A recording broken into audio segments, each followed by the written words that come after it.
Good morning and welcome to another exciting edition of P&B Sports Show. My name is Aroko Tom, and today we are going to be talking about what we've been talking about for the past 2 days, which is the Grit and Glory Showdown Basketball Tournament in Asaba. And for that, we have our very own correspondent live in Asaba, Mr. Abel Sunday, who will be joining us. Mr. Abel Sunday, how is everything and how are you doing? Well, I'm fine. Good morning. And how is Abuja this morning? Abuja is wonderful. Abuja is wonderful. How is the atmosphere in Asaba? Well, as usual, Asaba is the home of basketball. Everything is going smoothly well.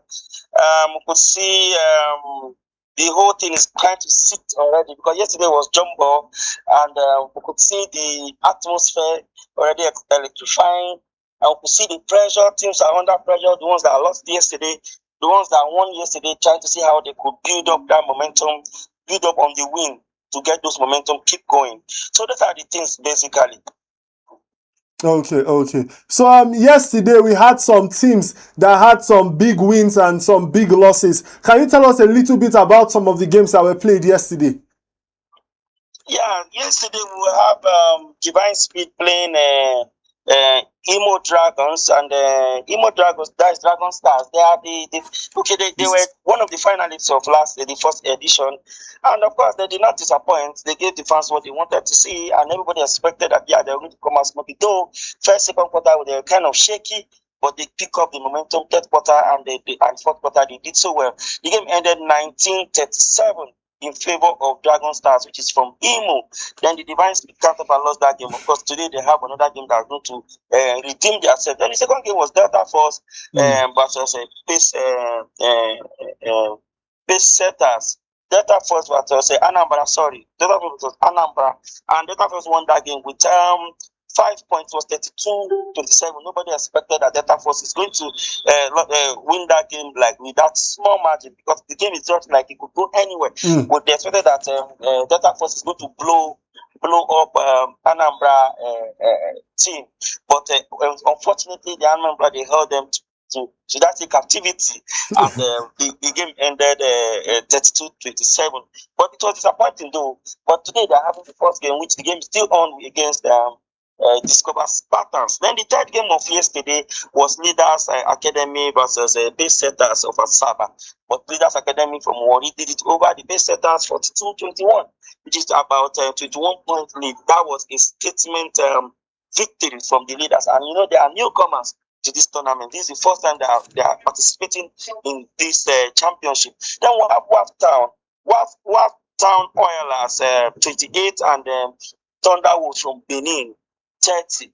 Thunderwolves also won that game narrowly. It was a very, very dramatic game. If you see that game, it could go anywhere.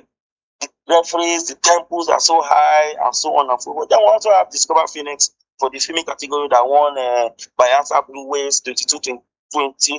Then the last game of yesterday was Bayelsa Patriot versus Divine Speed. Divine Speed won that game 24-18. That was what happened today. But today we'll have fixtures for today, which already they've started. Already.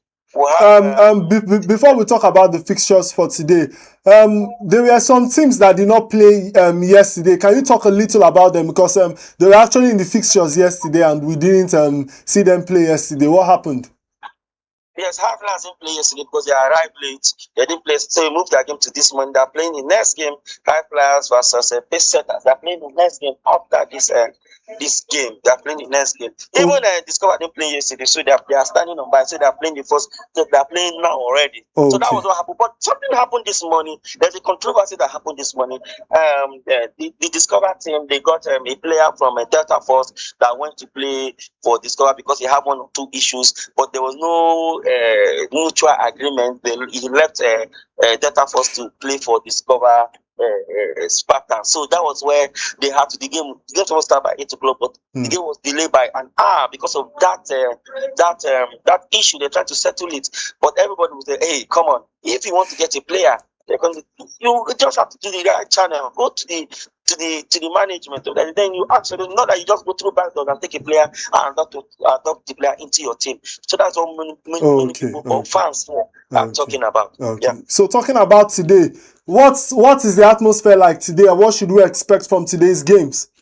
Right now, the indoor is fully packed because the home team is playing and is playing against that same team that their player went to play for. So the rivalry is strong. The indoor is fully packed, and everybody is expecting that the home team is going to do it over the Discover Patterns. But the Discover Patterns, of course, they are not letting it slide because they are giving a whole huge fight. So the game is still very even. I think it's 15-16 right now. So yeah, and I think it's a very, very tough game.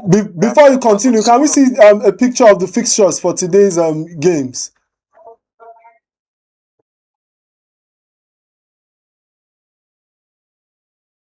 Yeah, we have the first game is Delta Force, which is playing now versus Discover Sport. The second game is Base Setters versus Bayelsa Strong. The third game, High Flyer, Base Setters versus High Flyers. Then the third game is Leaders versus Bayelsa Strong. Then the fifth game is Delta Force versus Discover, which is for female. Then we'll have Bayelsa Blue Waves versus Bayelsa Petrol. Both teams are from Bayelsa. Right, the second game. Then the last game of the day is Divine Speed versus WAF Town. That's the last game of the day. Okay. We surely hope that you are enjoying yourself in Asaba, Mr. Abel. Yes, I'm trying to enjoy myself in Asaba, but it's just that I'm trying to adjust to their food because right now I'm having some kind of running stomach. So when you come back, we are going to be giving you some fura de nunu and some northern meals. Yeah, to flush down the system. A lot of blood right now. Yeah, so that. Okay, no problem. Thank you so much, Mr. Abel Sonny, our correspondent in Asaba, for giving us live coverage at the Grit and Glory Showdown Basketball Tournament. Thank you so much. Thank you, Tom. So right now we're going to be going on a short break, and when we come back, we are going to be discussing the Uefa Champions League. Barcelona, Frankfurt, Chelsea, Atlanta. What a traumatic loss it was for some teams, and such an amazing victory for some. So don't go anywhere, because P&B Sports Show will be right back.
Welcome back to P&B Sports Show. So we're moving to the UEFA Champions League, and last night the UEFA Champions League reminded us why it remains the biggest club stage in the world of football. 2 stadiums, 2 battles, 2 dramatic 2-1 victories that shook the group standings. Barcelona fought from behind with back-to-back headers from Jules Koundé, with Atlanta stunned Chelsea with a late winner in Bergamo. Today we break it all down, the tactics, the momentum swings, the key decisions, and everything. And joining me is our analyst, Erojo, ready to dissect every detail. Good morning. Let's get into the Champions League fever. Ero, yesterday we saw Barca play Frankfurt. What's your first take on that match? Okay, good morning, Tom. It's a pleasure to be with you once again. Good morning. My take on Barcelona versus Frankfurt, I'll say Barcelona, they fought hard for the victory and they got it. I am quite happy for them. It's not easy to come from a goal down to win a game. Such an intense game. Frankfurt gave it a hard one. They gave it their all. They really wanted the win, but I guess they luck was against them at some point, because at some point they were the better side, and then suddenly Barcelona, they managed to get themselves together, and then kudos to Kunde for helping them out. And yeah, that's what I see from there. I just see it as a game of who wants it more. Barcelona, they tried their best. They didn't give up. Even when everything was looking like it was going against them, they kept on. They tried to fight on, and they eventually got the victory. Your voice seems a little bit dull. I hope all is well. All is well, by the grace of God. Apart from the fact that Chelsea is trying to put me in depression, all is well. Okay. So we saw Entrance stun the home fans when Asger Knauf struck in the 21st minute on a break, giving Frankfurt an early lead. We saw Barcelona, who dominated possessions but struggled to break the stubborn defense in the first half. A disallowed effort from Robert Lewandowski as well, and he showed how tight it was. But we also saw early in the second half, we saw Jules Koundé equalized with a header at the 50th minute after a cross from Marcus Rashford, and just 3 minutes later he scored again another header, with this time which was set up by Lamine Yamal. But moving forward, what is your take on Barcelona? We saw that Marcus Rashford and Lamine Yamal delivered the assist. How important was their width and crossing in turning the match around? Okay, it was key. It was important for them. I strongly believe that when after the first half, when they got into the dressing room, Hansi Flick talked to his players. At that point, Frankfurt was already leading, and they obviously we reviewed their play in the first half. What were they not doing more? What were they doing that wasn't working? How can we break this compact defense? Because I must tell you that Frankfurt, the defense was compact. They were coordinated. And that's why it wasn't really easy for Barcelona, despite dominating possession and dominating the gameplay. It wasn't easy penetrating them. Sometimes you play against some teams and then you have to resort to other options. When you see that you can't beat them via a through pass, via one-on-one play, you have to resort to other options. And I think Barcelona resorted to crossing. Because in the second half, we saw that they were crossing ball into the box more. Obviously, that was a tactical change. That was a tactical setup. Cross the ball. They may not be so strong on air as they are on foot. So, and that paid off. The 2 goals that they got, they were headers. So that was a good one for them. We saw that in the second half, Lamine Yamal reduced his trying to cut into the box. He was now trying to cross the ball. And this was very pivotal for them. I strongly think that this is something they went into the dressing room in the first half. They used their 15 minutes break to talk about it. And then they tried it in the second half and it worked for them. So that was a good one. It shows that okay, they observed the game, they read the game, and they knew where to come in the game, because every team has a strength, every team has a weakness. There are some teams that you play against, if you take the ball to the air, you are wasting your time because they are better off on air. They will win all area duels against you. While there are some teams don't even bother to play the ball on the ground, just take it off. Okay. And then you as a good team, you have to read your opponent's weakness and exploit it. Okay, so like you mentioned earlier, Frankfurt, they played amazing defense. We saw a low block that frustrated Barcelona for about 45 minutes in the first half, and in the second half we saw a different Barcelona. What do you think that sparked and ignited this comeback? Because it was something that was unprecedented, something that a lot of people did not expect with the way Barcelona played the first half. Okay, I think when Barcelona started the second half, like I told you, I noticed a slight change in their approach to the second half. Yes, they were still dominating play like the first half. I think in the second half, early on, they now, maybe in the dressing room, they now realize that, okay, we're playing against a team that is playing a low block. We have to adapt a different approach. And one key factor that helped them was the equalizer came early. Yes, the equalizing goal came early. You see, I always tell you that football is 70% psychological. That's my take. Anybody can disagree. When the equalizer came, you saw that there was this ignited fire in them. There was this ignited spirit. There was this momentum that was built. Having to equalize in the 50th minute, that's just 5 minutes into the second half. it now gave them a certain level of confidence that, okay, at this point in time, we're no longer behind, we're not level on scores. So now let's go on to play the game. Let's go on to get a winner. And it didn't take long. The second goal came, they were now ahead. So now that we are ahead, there are only two things. Let's try to score a third goal, or let's try to maintain this lead. So the deciding thing for me, what I feel triggered that comeback, was the early equalizing goal. If that equalizing goal had come maybe late on in the game, we never can tell. They may still have won, they may not have. But I don't think they would have had as much momentum as they had in the second half. The equalizing goal came early enough for them. It's the tactical change paid off early enough, and I think that was a deciding factor in them winning the game. Oh, so let's talk about Jules Kounde. 2 headers in 3 minutes. How did Barcelona create those situations, and why couldn't Frankfurt defend a team like Barcelona? I will not say Frankfurt could not defend a team like Barcelona. I would rather say, I already said earlier that every team has a strength and a weakness. I think Frankfurt couldn't realize that Barcelona was exploiting their weakness. They couldn't, because Kounde is not a very tall player. So imagine Kounde. I know he's good at scoring headers, but for a player who is not so advantageous by height, scoring 2 headers, it says a lot that Frankfurt is probably a team that is, the area ball is not a strength for them. It's not a place of strength for them, even upon playing low blocks. So I think what they should have done was maybe get a player in, if they had one. I don't know. I'm not so conversant with the Frankfurt squad team. If they had a player who could be reliable and effective in clearing out these area balls, that would have added an advantage for them and maybe even kept the game at a 1-1 or something. But then it wasn't like that for them, because we even saw that even after Barcelona scored the 2-1, at some point Barcelona were still crossing. Rashford, they were still crossing the ball. That means they've clicked that, okay, this is a weakness. These people are not so good getting the elbows out. So let's get it there. And then you have a Robert Lewandowski who is good at scoring headers. You have a Marcus Rashford that can score headers also. So I think that was the problem for Frankfurt. Frankfurt could not, in the second half, they could not read the tactics that Barcelona came with in the second half, and that became a problem. Okay, so talking about defense for Barcelona, we saw defensive resilience from them in the final 15 minutes, because it seemed like in the final 20 to 15 minutes, we could see that Frankfurt started pulling out, and they wanted to score a goal immediately to make sure that they either won that match or they tied that match. So what happened with Barcelona's defense? It seems like all of a sudden they knew what they were doing.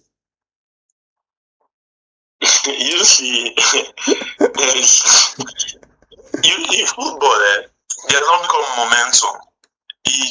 You can't beat it when it comes, no matter who you are. At some point in that game, like you said, in the last 15 minutes, we are already losing. I'm speaking from Frankfurt's perspective. Well, I thought you were speaking from Chelsea, because you know that Chelsea lost yesterday, but let's come back to Frankfurt. That's why. We are already losing the game 2-1. There are only 2 things that can happen at that point. I'm speaking from a coach's perspective. There are only 2 things that can happen. We'll either concede a 3rd goal and still lose the game, or try to equalize. So there's no point sitting back anymore. We are already losing. This is not the time when we're winning 1-0 that we say, okay, let's try to defend our 1 goal till the 90th minute. This is not even a 1-1 draw. We'll say, okay, let's try to salvage a draw. Let's try to take away a point, because that was they were playing at the Camp Nou. Let's try to take a point away from the game. We're already losing, so let's go all out. What's that will happen? What that will happen is that we'll concede a 3rd goal. It will still end in defeat. We're already 2-1 down. So I think that's what made Frankfurt at some point came out. And then there is this Barcelona side at that point, because they have been the ones who have largely dominated the game. Fatigue will set in, and then because you want to play calmly, you want to hold more to the ball, and then there's a Frankfurt team that out of the 10 on-field players, you are already having about 8 of them that are boxing you, 8 of them that are trying to place you under pressure, I mean, there's not so much you can do, no matter how True, good you true, are. true. All you need to do is just to protect your lead. True. Protect your lead. And I think that's what happens to Barcelona. At that point, they figure that, oh, these guys are out. These guys are all out. What do we do? Let's stay coordinated. Let's try our best to protect our lead. And that's what they did. And kudos to them. They were able to do that effectively. Okay, so kudos to Barcelona. But moving forward, how does this win actually affect Barcelona's chances of qualifying from the group stage, in your own opinion? I think it will boost their chances. A win is very crucial at this point, knowing that we have just 2 or 3 games left in the Champions League group stages, and then that was crucial. That was a good win for them. It was one they needed, especially after suffering defeat in the hands of Chelsea. It was one they really needed to not just boost their chances, to boost their morale and all of it. I don't know where they are sitting presently on the table. I didn't bother to go through the table last night because I was angry. But I know that having gotten 3 points and 2 goals, it will boost their chances. Okay. If they go on to win 1 or 2 more games, then they should be talking about qualifying automatically. Okay, so talking about a team that lost to Chelsea in the team of Barcelona, now we are talking about a Chelsea that lost to a team like Atlanta. Moving forward, what is your take on the matchup between Atlanta and Chelsea? 2-1 victory, and it was a loss for Chelsea and a win for Atlanta. I can see that you are the way you are stretching it with all joy and happiness. There's no problem. It's allowed. No. You know we are not partisan here. We analyze it and break it down. A loss is a loss for Chelsea, and Chelsea lost last night. So we have to make it open, and we are not trying to make a spectacle of it, even though some other people have decided to make a spectacle of it. Okay, there's one thing I've always said about Chelsea. I'm a Chelsea fan, but there's one thing I've always said, and it's beginning to cause problems for me. It's beginning to be a source of worry. Chelsea is too inconsistent. Yeah, you can't thrive in when you dwell on inconsistency. Since we beat Barcelona, we've not won a game, both in the Premier League and in the Champions League. It's a call for concern. Look at the teams who have lost to. We lost to Leeds. We dropped 2 points against Bournemouth. It's a problem. And yesterday we lost to Atalanta, even after scoring the first goal.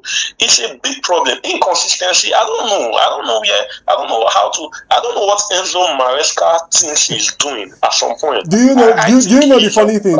Sorry to cut you short. Do you know the funny thing? So I was talking to Mr. Ebel this morning, and we were talking about the Chelsea loss. Immediately I told him that we're having Ero John on this program, and do you know what he said? He said the first thing Ero John is going to do is that he's going to blast Enzo Maresca on the program, and you sure didn't fail. No,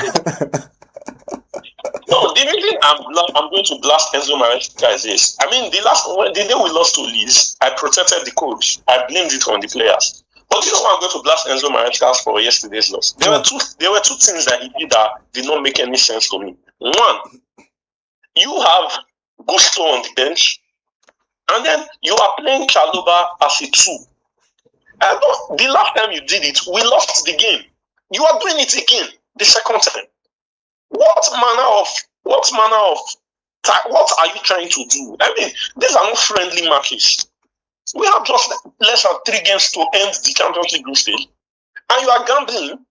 It doesn't make sense. And then, guess what? In the second half, we were already losing, or I think the game was still 1-1 at that time. You want to make a substitution. You are taking out Enzo Fernandez, who was the attacking midfielder of the game. You are replacing him with Gusto to go and play in the midfield position. You are telling Gusto to go and play attacking midfield. Guess what? You have a Bonate on the bench. You have Estaval on the bench. And you begin to ask yourself, what exactly are you doing as a coach? What is the meaning of this? What offensive contributions does Gusto have to offer playing from an attacking midfield position? This is a player that even when you invert him to play an inverted role, he flops. He is not even able to invert properly. You are not advancing him to play from an attacking midfield position. when you are not winning the game, you are experimenting a defender, a fullback as an attacking midfielder. You are taking out a natural attacking midfielder to replace him with a defender. When I saw Gusto coming on, I was thinking that okay, maybe Gusto will go and play two. And then I now looked at the midfield. There is no other attacking midfielder in the pitch. There is a Moses Caicedo, there is a Rich James. These are the two pivot midfielders. So are you telling me now that Gusto is going there to? Hey, it's a problem. I don't know what's Maresca. I don't know. Okay. So Chelsea struck in the first half. We saw João Pedro finish a set piece routine in the 25th minute to make it 1-0. In the 55th minute, Gianluca Scamacca equalized after a well-placed from Chelsea the Catellari, Atlanta's header. And what do you think? What do you think about that Atlanta team? Because we saw in the second half, it seemed as if they began to press the more in the second half, and it seemed like it actually paid off for them. What is your take on that Atlanta team? Were they just a team that wanted it more, or was it just a poor tactical setup from Chelsea? Both. They wanted it more, and also a poor setup from Chelsea. If you watch the second, I was telling the Chelsea fans group that I joined, so many of them were complaining, talking a lot of things, and I said something. I said Atlanta were the better team today. They were indeed the better team. They played better. They played like a more matured team. They played like a team that wanted to win. Enzo Maresca and his boys played like a team that was begged to come to Italy to play football. It's appalling to watch. It's an eyesore to see. How can we lose to Atalanta? What the hell is that? They were better. The tactical setup from Chelsea was poor. We are looking for a goal. You are bringing in Tosin. And in less than how many minutes, Tosin causes the second goal. I don't understand Enzo Maresca. The same Tosin that made us to lose against Leeds. And I remember you mentioned in the last match against Leeds, you said you don't even want to see Tosin on the pitch at all. I was so happy when he was not even in the squad list that traveled to play Bournemouth. Only to be so surprised that Enzo Maresca brought him on when Chelsea was not winning again. It's not like, I don't understand Enzo Maresca, sincerely speaking. In less than 5 minutes of Tosin entering the game, we considered the second goal, all thanks to him. So you begin to now ask yourself, isn't that what you are seeing watching the game from your house in Benin City? Enzo Maresca that is on the pitch with them is not seeing it. You know, sometimes on the pitch, the pressure is more. But you do know what I like about today? I like the fact that you are saying it as it is and you are blasting Chelsea for what they've done. But let's move on. The winning goal in the 83rd minute. What did Atlanta do right and what did Chelsea fail to do? Chelsea failed to defend properly. That was a poor marking. That was poor defensive. That was a defensive blunder. That was a poor defending. That was what brought the goal. If we had defended properly, that goal would not have come. So what was his name? See the way he was marking. Is that you? I will never mark like that. I don't understand these professional footballers sometimes. I begin to wonder why you pay the salary. Your salary should be withheld because you are doing nonsense. Okay. You are doing around nonsense. So it was a completely poor defending. It's not like Atlanta did anything so special in the build up to the second goal. Chelsea just performed poorly. The defense was poor. The defensive approach was poor, and that led to the second goal. Okay, so talking about playing poorly, defensive approach, which players actually do you think disappointed you the most and disappointed the fans? Just give us a list. You can just mention like 3 names. That performed poorly yesterday? Yes. I'm going to tell you the truth. Despite the fact that João Pedro scored our goal, he performed poorly. There is one. Gittens, I don't know. I tell people that deal is a money laundry deal. They use that deal to push. I tell people, yes. I don't hide my own. I've told Mr. Sonny on this show before. That deal, they use that deal to push funds. It's a money laundry deal because I don't know what he's doing. That's number 2. Tosin, number 3. I will not call Gusto. The reason I will not call Gusto's name is because The coach put him, I think the coach set him up. Telling him to go and play attacking midfield was a setup. So I'm not going to blame Gusto. If Gusto had played in his natural position and did that, then I would have called him out. For the fact that he didn't play in his position, I'm not going to call him out. But you see these three players that I called out, Tosin, Joao Pedro and Gittens. They were, I don't know. I really don't know. Okay, then when it comes to Atlanta, just give us one name that stood out for you. The guy that scored the second goal, his name is a funny name. The Kelari or something like that. Yeah, because he assisted the first goal and then went on to score the second goal. So he's a standout player for me.